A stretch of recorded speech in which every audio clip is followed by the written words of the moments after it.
ስለምጀምር በደንብ እከፍልሻለሁ። ባይሆን ትንሽና ትሁትን አግዣት። እንዲያው አባዬ ይህን ያህል በጣም አዝነውብኛል ማለት ነው? እና ያደረግሽው ነገር ቀላል ነው እንዴ?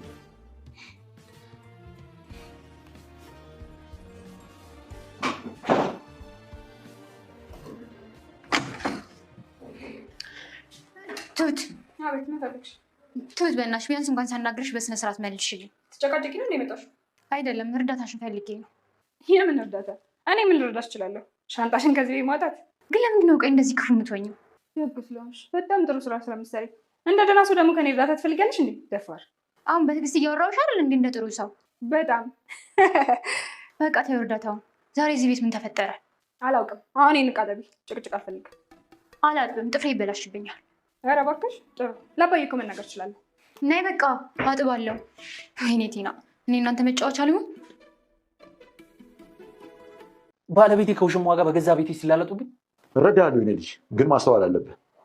እኔም ግን ያንተ ነገር ያሳስበኛል። ተመልከት፣ ዳኒ እንኳን ንቆኝ ምንም የሚያገባህ ነገር የለም ማለት። እነሱም ቅጣታቸውን እየተቀበሉ ነው። አሁን ላይ ተስፋ የላቸውም እኮ። ቆይ ምን እንጠብቃለን? አስወጣቸው። ለጊዜው ማስወጣት አማራጭ አይደለም። ከወጡ ግን በምን እንደሚያጠቁን አናውቅም። እዚህ ሆነው ግን እያንዳንዱ ነገራቸውን እንከታተላለን። ትንሽ እንያቸው። እሺ፣ እንደዛ እንዳልተንቀባረረብኝ ጉድ። ሄሎ ኤደን፣ እንዴት ነሽ? አለው። እንዴት ነህ? አዎ፣ ለጥብቅ ጉዳይ ፈልጌሽ ነበር። በሰላም ነው? አዎ፣ ሰፈር ያለው ካፌ አለ አይደለ? እዛ እጠብቅሻለሁ።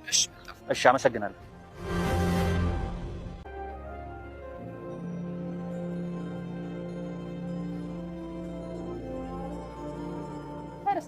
እንዴት ነህ? ደህና ነኝ። ቶሎ ነው የመጣሽው? እንዴ ልታውቂው የሚገባ ነገር አለ ስላልከኝ ነው። በሰላም ነው ግን? አዎ በሰላም ነው። እኔ የደረስኩበትን እውነት ማወቅ ስላለብሽ። ምንድን ነው?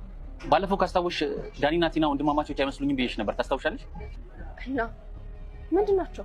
ይኸውልሽ ሄደን እኔ የምነግርሽ እኔ የደረስኩበትን እውነት እንዳለ ነው። ተረጋግተሽ አዳምጪኝ። እሺ ንገረኝ። ይኸውልሽ እነሱ ፍቅረኛሞች ናቸው።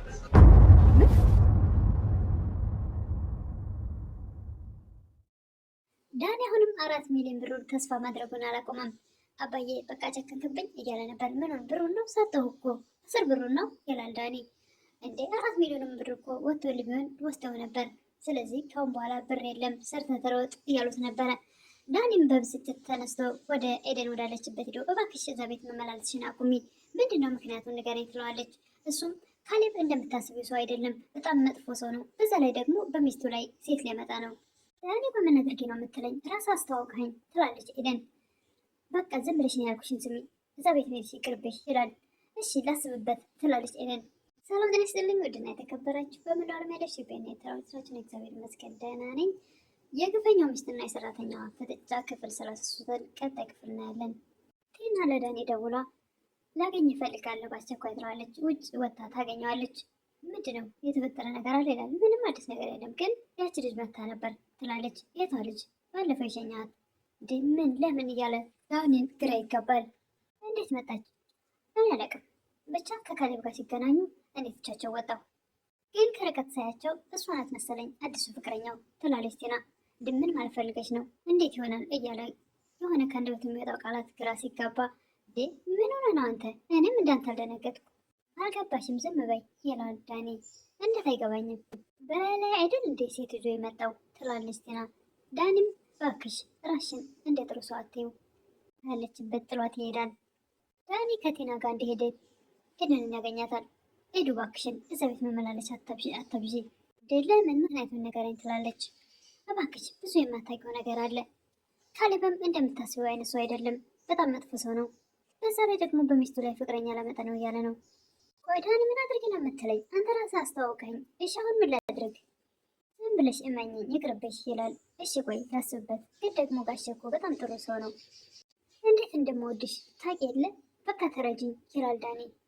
እሺ ይሁንልህ፣ ግን ደግሞ አንተም ከዛ ቤት ማውጣት አለብህ። እስከ መቼ ነው እዛ ቤት የምትኖረው? ገንዘብም አልሰጡህም፣ ስለዚህ ለምን አይቀርብህም? ምን ይዤ ልውጣ? ስራ እንኳን ለማስቀጠር ፈቃደኛ አይደሉም ይላል ዳኒ። ግዴታ እኮ የለባቸውም። ጥገኝነቱን ትተህ ዝቅ ብለህ ስራ፣ የራሳችን ኑሮ እንኖር ትላለች ኤደን። ዳኒ አሁንም እባክሽ ትንሽ ታገሰኝ፣ የአንተ ትንሽ እስከ መቼ ነው? ግን ደግሞ የመጨረሻ ነው፣ ከዚህ ውጭ አልታገሰም እያለች ነበር ኤደን። ዳኒ ለካሌብ አባት አባዬ እባክህ ኤደን እዚህ ቤት መመላለሷ ደስ አላለኝም ይላል። ለምን? እሷ እኮ ጥሩ ልጅ ነች፣ ምንም አታስቸግር ይላሉ። አይ እኔ ግን ደስ አላለኝም። በዛ ላይ ደግሞ ቲና ብታውቅ ጥሩ ነገር አይፈጠርም ይላል ዳኒ። እባክህ አባዬ በቃ አትምጭ በላት ይላል ዳኒ። አይ እንደሱማ ሊሆን አይችልም፣ እኔ እኮ ትልቅ ሰው ነኝ፣ እንደዛ ብላ ደስ የሚላት ይመስልሃል? እሱማ ልክ ነህ ይላል። እና ምን ላድርግ ይላል። በቃ የምትልን ስማት፣ አግብተህ እሷም ወልዳ መሳም ትፈልጋለች። ከአንተ የምትፈልገው እሷ ፍቅር ብቻ ነው ይላሉ የካሌብ አባት። ቴናም ኤደንን መንገድ ላይ አግኝታት ሳታስበው ከጀርባዋ ንቀርጋ ትይዛታለች። ዞር ብላ ስታይ ቴና ናት። አንቺ ቆይ ምንድን ነው እንደዚህ ባሌን የምታማግጩ ትላለች። ተረጋጊ ቴና፣ እንደምታስበው አይደለም ትላለች። አንቺ ብሶ ተረጋጊ ትኛለች እንዴ? ቆይ እንዴት ትታስቢ ነው? ስታስጠላ ትላለች ቴና። ምንም የምትናገረው ልታስጨርሳት አልፈለገችም። ኦ አንቺ ደግሞ ትቆያለሽ መሰለኝ፣ በደህና ዋይ ብላ ጥላት ትሄዳለች። ምንም ቦታ አልሰጠቻትም። ቴናም በጣም ትናደዳለች። እንዴ ያናገርኩሽ ትተሽኝ ትሄዳለች እንዴ? ወይኔ ቴና እንዴት አይነት ንቀት ነው? ወይ ካሌብ እንዴት እንደተጫወትክብኝ ትላለች። ኤደንም ዳኔን ታገኘዋለች። በጣም ተበሳጭቻለሁ ትላለች። ምን ሆነች ነው ይላል። ይቺ የተናሳ በራሽ መንገድ ላይ ታቀለኛለች እንዴ? ምን ጸባይ ነው ያላት ትላለች ኤደን። ምን አደረገችሽ ይላል ዳኔ። ድንገት ከኋላ የመታ አስደነገጠችኝ።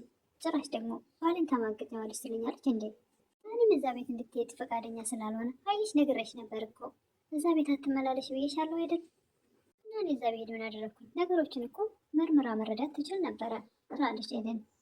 ዳኒ በጣም ተበሳጭቶ መጥተው አንቺ ምን አይነት ፍጥረት ነሽ ይላል ቲናን። ምን ሆነ የኔ ፍቅር ምን አጠፋው? እንዴት የሰው ሰው ትደበድቢያለሽ? ለዛውም በማታውቀው ነገር ልክ ነው እንዴ? ባሌን እኮ ነው ያማገጠችው ትላለች ቲና። በቃሽ እባክሽ ለካ ዝም ብለሽ ነው ፍቅር ምናምን የምትይው። ፍቅርሽ ለካ ከባልሽ ጋር ነው። ምን ትናደዳለህ? እኔ የምወደው አንተን ነው ትላለች ቲና። ዳኒም ለዛ ነዋ ሄደሽ የማታውቀው ልጅ የደበደብሻት። ዜናም ቆይ ግን እንዴት አወቅ ይሄን ነገር ትለዋለች። አይ ሲያወሩ ሰምቼ ነው ይላል። ለመናገርም ግራ ተገብቶ እንደዚህ መቅለስለስ አንገቱን ማቅለስለስ ዳኒ ሁልጊዜም ልማዱ ነው እና አንገቱን ቅለስለስ ማድረግ ጀመረ። እንዴት ልታገስ ቻልክ ስላለችው ኤደን ጋር ግንኙነት እንዳለው እንዳታውቅበት አይ ሲያወሩ ሰምቼ ነው ይላል ዳኒ። እንደዛ ነው እንዴ? አሁን በቃ የሆነ እቅድ ማቀድ ይኖርብናል። የምን እቅድ? ገንዘብን የምናገኝበትን ዘዴ ነዋ። ቆይ እሱን በምን ልናገኝ እንችላለን? እሱን እኮ ነው ማሰብ ያለብን ትላለች ቲና።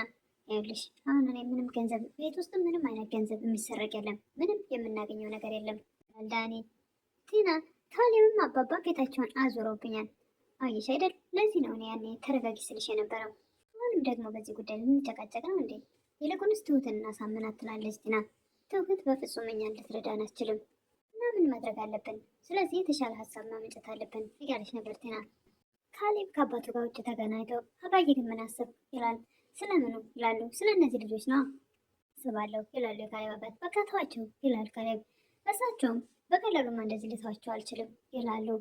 አሁንም እኮ የባሰ ጭራሽ ጠግበዋል ይላል ካሌብ። ጭራሽ ደግሞ አንተም ጥገኛ ነህ ብሎ ራሱን ከኔ ጋር ያወዳደራል ይላል ካሌብ። አባት አንተም ደግሞ ትናገራቸዋለህ፣ ዝም አትላቸውም። ትናገራቸውስ እንደዚህ ይነቁኛል እንዴ?